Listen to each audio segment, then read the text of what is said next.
Welcome to the Clikpod podcast. How you doing, Justin? How you doing? I'm doing well. Really? You're doing well after what Roseanne said about the Holocaust? Yeah, well, I just did a 2-second deep dive into that and found out that it's not true. That's right. We're going to look into it. We're going to explain what she said, what she meant, and all that. And also going to talk about Elon Musk enlisting Georges St. Pierre, MMA legend, to help train him for the upcoming billionaire bout with Mark Zuckerberg. But first, we're going to start with some exciting news. If you're a game show fan, Ryan Seacrest has taken another job, and he is going to be replacing Pat Sajak when he retires later this year as the host of Wheel of Fortune. I'm so glad he's got another job. He's struggling over there, that guy. He really needs it. He and Nick Cannon are the guys who have taken more jobs from other people in Hollywood. I mean, and Kevin too, Kevin Hart. It's like they work on everything. It's like Right. I thought you were going to say Kevin Eubanks from The Tonight Show, but yeah, Kevin Hart. Yeah. The other Kevin. So, yeah. I mean, here's the thing. I think Seacrest will do a good job, but I really feel like that was an opportunity for them to bring in a sort of very skilled unknown and have them grow with the brand, right? Someone that really matched the show, and that would be their a great job for someone who's trying to make it in Hollywood. I mean, the network has, to cover their bases too. So they're bringing in Seacrest so people continue watching. So they're probably doing it as a, sort of safe bet move, because Seacrest is obviously well known. He's skilled. He's been around for a while. But I really feel like they missed an opportunity to give some new guy or new girl a chance to, shine. I think that's a good point. They don't seem to be cultivating and growing talent for the game shows anymore. It's either Drew Carey or it was Alec Baldwin prior to the Rust shooting. They bring celebrities in. They had a bunch of celebrities fill in after Alex Trebek and after he passed away, and they needed a new Jeopardy host. And now, like Ryan Seacrest, safe choice. People will probably keep watching. Not an exciting choice. And to further your point, I think that people are fans of the game itself more than the host. Like Absolutely. they could get an unknown or a relative unknown and grow them. And I think it would keep humming along just fine. Absolutely. I mean, Ryan Seacrest, he's like the municipal bond of casting. It's just investing in gold for the long run. I mean, I get it; it's fine, but like you said, they're not cultivating new talent. I don't know if you know this or not, but Pat Sajak got discovered by Merv Griffin. He was a weatherman in a small town, and was a weatherman, and was just being clever and funny. And back then, weathermen in the late 70s and early 80s were sort of just kind of these quirky ne'er do wells. They weren't highly trained, skilled actors or whatnot. They just were out in front of the screen having fun. It was more about just adding a lighthearted like quirkiness to the weather. David Letterman was a weatherman too. Yeah, and so these guys were discovered. He was discovered. He was essentially a nobody, and was discovered. And so that kind of like adds to the charm. Bringing in Ryan Seacrest is kind of, I don't know, it's a little too on the nose and calculated for me. I would have liked to see it. I would like to see somebody come from behind and get that role. Yeah. Now, Seacrest does have the Merv Griffin connection as well. In his statement, he said, "Many people probably don't know this, but one of my first jobs was hosting a little game show called Click for Merv Griffin 25 years ago." So I guess he's kind of part of the Griffin family, so to speak. Oh yeah, I mean that's he is. I saw that. I mean, again, he's highly successful. He has the money. He has a career already. To me, I just feel like it was an opportunity for them to really choose somebody new out of the gate that no one knew of. The other issue is, Seacrest is 48. He's had a massive career both as a host, a radio host, and producer of the Kardashians and, all the other Ryan Seacrest productions. And he was also on Live with Kelly and Ryan, where he only lasted 6 years. Now, I think the schedule is a little less arduous for Wheel of Fortune than Live with Kelly and Ryan. You don't have to wake up as early in the morning. But this could just be a temporary move, with as many jobs, as many obligations as Seacrest has. You got to worry about the burnout factor, where he says, all right, you know what? It was fun for a couple of years, but I'm done with Wheel of Fortune. 100%. He has so many irons in the pot that it's going to be hard for him to really, I think, focus all of his energy on Wheel of Fortune. And that's a great point. And, Pat Sajak, that was his bread and butter. That was his identity. That's who he was. He was Wheel. Whereas Ryan's identity is sort of a cornucopia of entertainment. So I don't know how this is going to end, but if I had to make a prediction, I would say he's not going to be in it for the long haul the way Sajak was. I mean, what did Sajak do? 40 years. 40 years. Yeah, almost. Yeah, 40 years. So I was going to say like 39 for 40 years. Yeah. So is he going to last 40 years? How old is Seacrest now? 48. No. Yeah. He's not going to be there for 40 years. He'll be there for 5 tops. All right. Here's my dark horse prediction. Seacrest is just going to be doing this long enough for artificial intelligence to get good enough that he can sign a licensing deal where they just take his name and likeness to host the show in perpetuity, like for the next 100 years. It's a great prediction, but if they're going to do that, then they should do it with Sajak. I don't know if Sajak is aware of how advanced things. I don't know if Sajak is logged on to Mid-Journey or any of the other AI engines that are creating this type of quality. But he is clever, and he's on tweet. He's got some funny tweets. He really is a clever tweeter. I wouldn't be surprised if Sajak keeps some kind of executive producer title or like something to keep the royalties coming in. Yeah. At this point. When he's not watching hockey matches, then he'll be doing that. Right. Sajak wants to tweet. He's an active tweeter. He gets into politics and stuff. Maybe it's like we're coming up on the next election. He doesn't want to have to worry about pissing off the Wheel of Fortune audience, alienating anybody. He just wants to let loose on Twitter. He's funny though. He has a very interesting style about him that I think lended itself to the show, and it's a subtle approach. That's the key there. It's a subtle approach. I don't know that Seacrest will have that, but we'll see. But that's I think the art of that position is, letting the kind of contestants shine, and you kind of just step in there and subtly approach that role. So it'll be interesting to see. I mean, that's going to be 2 heavy hitters there. Was first Trebek and now Sajak. That's rough. Yeah, you wonder if Sajak saw Trebek and thought, I want to get out while I still have some good summers left and enjoy this.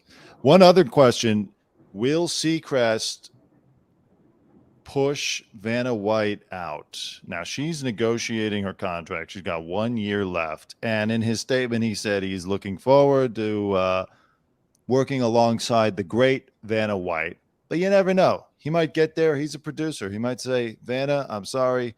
Here's a nice compensation package. Sail off into the sunset. It's time to bring in, I know Ice Spice or something, I know who they're going to bring in. Kardashian. But which one? Kim? No. Yes. She's too busy. It would have to be one of the ones that's like a cousin that no one's ever heard of. Yeah, it's going to be a Kardashian. They'll watch. They're going to bring a Kardashian in to spin that. It's the perfect role. Yeah. Turn the letters, get a chunk of money, be famous. Good. Or like every week, like a celebrity wheel spinner. Yeah. Well. Yeah. So we'll see. But that's my prediction. I predict that he comes in and he brings in a Kardashian. Yeah. Good call. Good cross promotion there for Seacrest. All right. Roseanne Barr, controversial comedian, lost her gig on ABC a few years ago for her reboot of her classic 90s sitcom, came back as The Connors, and they killed her off due to a controversial tweet about Valerie Jarrett. She now is in a bit of a firestorm because she made some comments about the Holocaust on comedian Theo Von's podcast. Let me fill you in on the details here. She says, and that is the truth. And nobody died in the Holocaust either. That's the truth. It should happen. 6 million Jews should die right now because they all cause problems in the world, but it never happened. Her son, of course, and Roseanne, by the way, is Jewish. And her son is saying that she was being sarcastic and that this clip is being taken out of context. What's your take? Yeah, it is being taken out of context. Look, what happens nowadays is nobody really puts the time in to find out the true story, right? So once one news outlet grabs a snippet from an interview and runs with it for clickbait, okay? It's like me. Let's say I was being sarcastic on a podcast and I said, oh yeah, I'm a better basketball player than Shaq. And then they go, Justin, he thinks he's a better basketball player than Shaq. And now one outlet takes it, makes a headline from it to get clicks. And all these other sort of media outlets or whatever you want to call them or whatever, like small little snippets or internet, whatever, or news places, all this stuff, they kind of grab that headline and just run with it. And nobody does their homework or fact checks it or sees where it came from. So it's like a negative snowball that comes rolling down the mountain that now she has to kind of stop it. It's insane. It's ridiculous. And there really should be some type of ramifications for media outlets that do damage like that. She should be able to sue.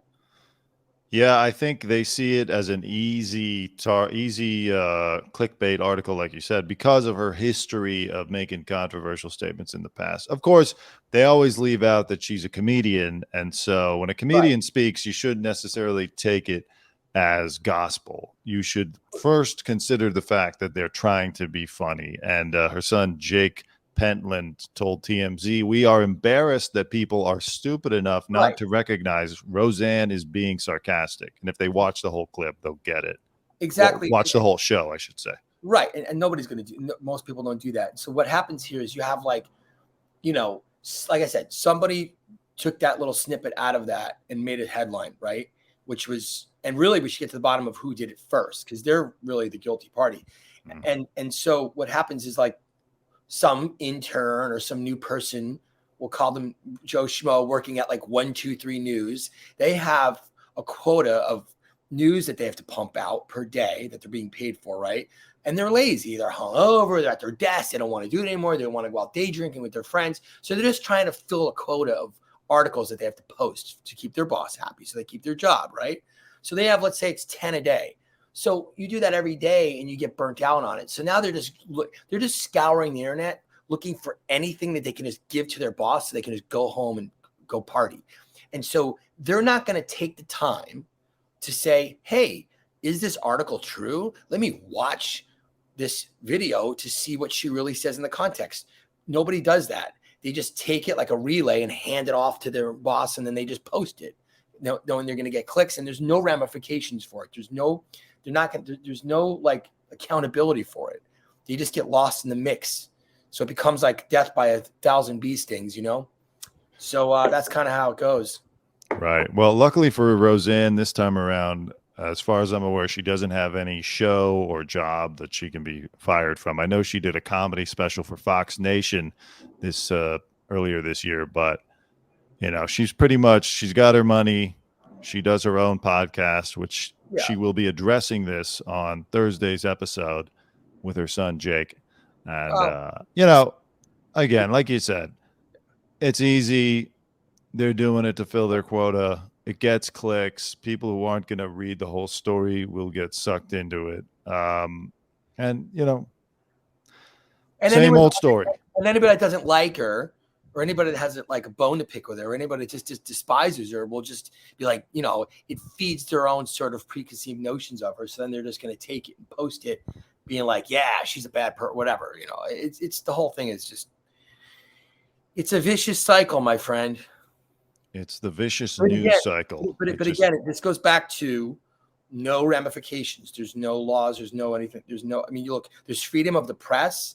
And I'm a huge proponent of that, but there has to be some accountability for malicious news posting like this. There's for news for articles misrepresentation, you're yes, saying. Yeah, exactly. Elon Musk has accepted the offer of Georges St. Pierre. He's an MMA legend. Some people consider him the best of all time. He made an offer on Twitter to Elon to train him for the upcoming fight against Zuckerberg. And as we wrote in our article on Clikpod, Elon needs the help because Zuckerberg has been training. He's been competing already, and he's much younger and seems to be more fit. So this is the type of move that Elon needs to make. Will it be enough? Will he be able to carve out enough time in his schedule? And will the shareholders of SpaceX, Tesla, Twitter, will they come to him and say, look, you're spending too much time training, you know? Because he's going to have to do some intense training or he could be embarrassed. Well, here's my take on that. Companies like Tesla and SpaceX, they have projects within themselves that they work on very hard to release to the public.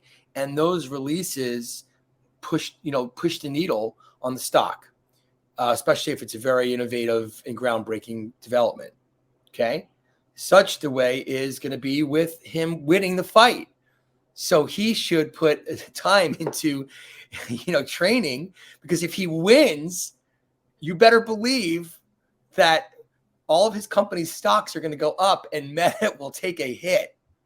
That's a good point. Now there's an expression in the stock market. It's buy the rumor and sell the news. Okay.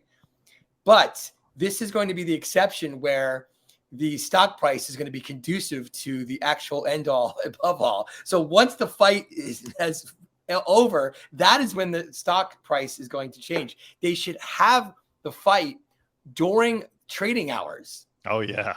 Do not want to have this fight. If anyone's listening to this that's involved in that, or Elon, if you're out there listening or whatever, do not have this fight on a weekend when the market is closed, because it won't have as big of effect.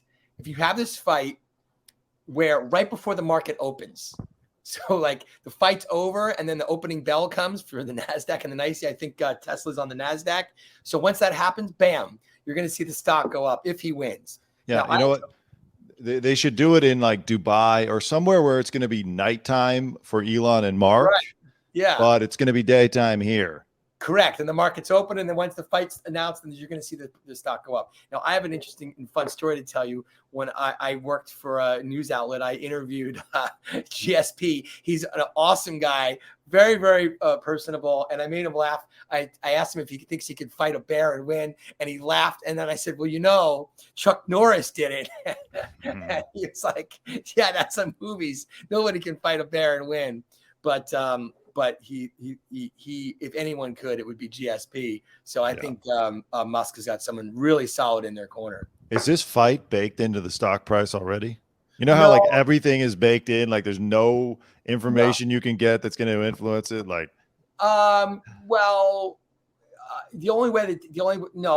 it's conducive to like any new news. No, yeah, the price didn't really fluctuate much based on this. But again, if there's a fight and he wins, then you're going to see the stock price move. I want to see the videos of Elon training. We've seen Mark Zuckerberg in his gi, choking people. We haven't, and we always see when fighters are getting ready, whether it's Jake Paul or Floyd Mayweather, whoever it is, we see the training videos. We haven't seen anything coming out of Elon's camp. We've seen him accept it. We've seen him now talk to Georges St. Pierre on Twitter, but we haven't seen any sweat. I got to see a speed bag at least. Come on. Put together, he's a clever guy, and he is talk about being a clever tweeter. He is funny. I mean, whether you like him or not, his tweets are engaging and funny, and he has no problem sharing memes. So there's got to be a video with music. I mean, give me the Rocky theme. Give me a speed bag. Have him running down the street. Have me running upstairs. Come on. Seriously, he's got to step it up. He's got to. He's not doing enough to promote it just yet. Yeah, it's exciting. We've never seen two billionaires fight each other like this. Okay. But the interest is going to wane if we're not seeing some real, like some trash talk, some video. He's got to get with like the Paul brothers, whoever the experts are that will tell you how to promote this fight. Jake Paul should mentor him on how to be an agitator to his opponent. Just watch old Ali videos. You'll be good. Right. Now let's pivot to some sadder news. NASCAR star Jimmie Johnson's mother-in-law shot her husband and her grandson, 11 years old, before turning the gun on herself. It's a horrible, horrible story. You can't believe that something like this would happen. The mother-in-law was 68 years old, and we're not quite sure why, of course, but the police apparently heard her shoot herself as they were approaching the house. It's just completely terrible. Well, we don't know all the details of it, but I can tell you that, it's got to be mental health, obviously, and that's a problem. And so, that's a terrible thing that people have to lose their lives, especially, given the circumstances. And so, with all the resources that are available now, it's sad that no one has the sort of ability to go out and seek help when you need it. I would imagine there's probably depression and all kinds of issues that were leading up to this. So even if there's abuse, which could be, I don't know, but there's still a mental health factor if you're going to do something as drastic as this. And so that really just, if anyone's listening, that should be an indicator that if you're suffering from that stuff, you really need to get help. Medicine, if you need to go on it and whatnot. Jimmie Johnson's a 7-time NASCAR Cup champion, and he, of course, announced through his team that he will not be racing at this weekend's NASCAR Cup Series event in Chicago. Understandable. Absolutely understandable. Yeah, how could you? No, I mean, like all sports, it's mental, 90% mental, and so obviously you cannot. Whenever I hear these type of stories, it reminds me of Phil Hartman. Remember Phil from Saturday Night Live? Of course I remember Phil, yeah. And his his wife shot him in his sleep. I believe this was 98. And then she went off to visit a friend and told the friend about it. This all happened in the early hours of the morning. She came back and the police had showed up, and then she ended up taking her own life as well. Just like awful tragedies. There was a lot of mental health issues there. She was on substances she shouldn't have been on. There was pills involved and drugs involved, and again, mental health issues it's very, very tragic and sad because it's hard to deal with. It's a hard thing that people have to deal with. That definitely. Yeah. Well, I'm sorry to end the podcast on a low note like that, but it is the news, and we have to talk about it. Well, I do want to add one positive thing before we go. We're out of time. I'm sorry. No, I'm just kidding. Go ahead. So if you're in the Los Angeles area, in Larchmont, there's a cookie shop that just opened, a bakery. Now, when I lived in New York City, I used to go to this bakery. It's called Levain, Levain. They had the most amazing cookies that I've ever had.